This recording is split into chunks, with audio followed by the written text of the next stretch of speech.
సాధారణంగా మన సమాజంలో జీవిత భాగస్వామిని ఎంచుకున్నప్పుడు మీరు చాలా అరేంజ్డ్ మ్యారేజెస్లో పెళ్లి చూపుల కాంటెక్స్ట్ చూస్తే అన్ని పర్ఫెక్ట్ పిక్చర్ ప్రజెంట్ చేస్తాం. వాళ్ళకి అమ్మాయిని మంచిగా రెడీ చేస్తాం, బెస్ట్ పిక్చర్ మాత్రమే చూపిస్తాం. ఎందుకండి ఇది తప్పు. ఎప్పుడు కూడా మీరు జీవిత భాగస్వామిని ఎంచుకుంటున్నప్పుడు మీలో ఉన్న ఫ్లాస్ మీరు ఓపెన్గా చెప్పగలగాలి. నాకు ఇది ఇష్టం లేదు, నేను ఇది చెయ్యలేను, నాకు ఇది రాదు, నేర్చుకుంటాను బట్ ప్రస్తుతానికి నాకు ఇది రాదు.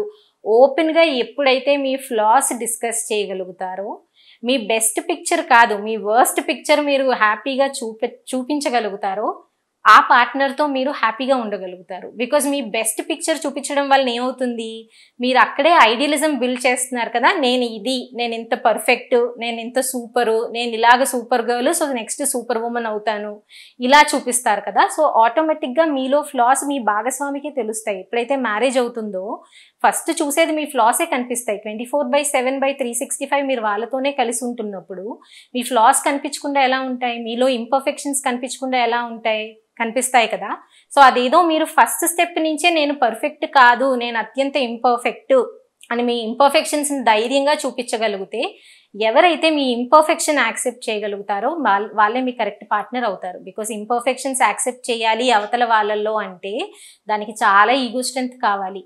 వాళ్ళ ఫ్లాస్ వాళ్ళు ఒప్పుకోగలిగిన వాళ్ళే అవతల వాళ్ళలో ఉన్న ఫ్లాస్ని ఒప్పుకోగలుగుతారు.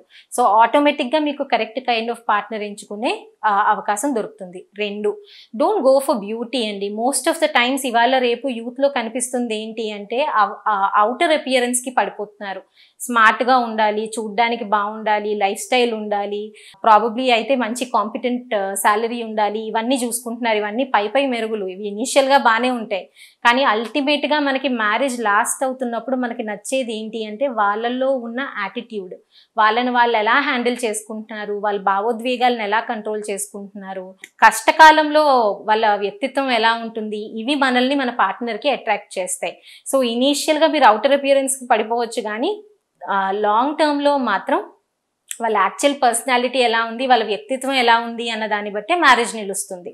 సో భాగస్వామిని ఎంచుకుంటున్నప్పుడు మాత్రం మనం అవుటర్ అపియరెన్స్కి ఎందుకు పడిపోవాలి, వాళ్ళనే క్వశ్చన్స్ చేయండి. మీకు ఎంత శాలరీ ఉంది, మీరు ఎంత ఎర్న్ చేస్తున్నారు అనే ప్రశ్న కంట మీకు కష్టకాలాలు వచ్చినప్పుడు మీరు ఎలా ఉన్నారో ఒక 4-5 ఎగ్జాంపుల్స్ చెప్పండి అని అడగండి. వాళ్ళని అర్థమవుతుంది కదా వాళ్ళ అప్రోచ్, వాళ్ళ కష్టకాలంలో వాళ్ళు ఎలా ఉంటున్నారు, కష్టాన్ని యాక్చువల్లీ ఎంత కరేజియస్గా ఫేస్ చేస్తున్నారు, భయపడిపోతున్నారా, ఎలా ఉన్నది అన్నీ కూడా అర్థమవుతుంది.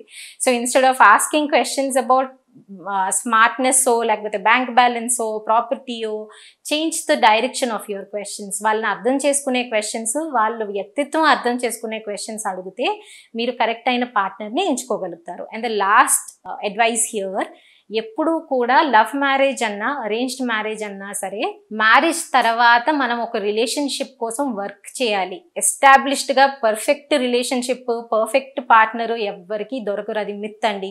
మన సినిమాల వలన ఇన్ఫ్లుయెన్స్ వలన మనం అవన్నీ కూడా ఒక పర్ఫెక్ట్ పార్ట్నర్ దొరికితే రిలేషన్షిప్ పర్ఫెక్ట్గా ఉంటుంది అని అనుకుంటాం. మనకి మ్యారేజ్ లాస్ట్లో ట్యాగ్స్ వేస్తారు కదా, happily married ever after. Happily married ever after ఎప్పుడూ ఉండదండి. మ్యారేజ్ అనేది కాన్ఫ్లిక్ట్తోనే వస్తుంది. కాన్ఫ్లిక్ట్స్ని అధిగమించుకుంటూ, ఒకరినొకరు అర్థం చేసుకుంటూ, ఫర్గివ్నెస్ ప్రాక్టీస్ చేసుకుంటేనే మ్యారేజ్లో ముందుకెళ్తాం.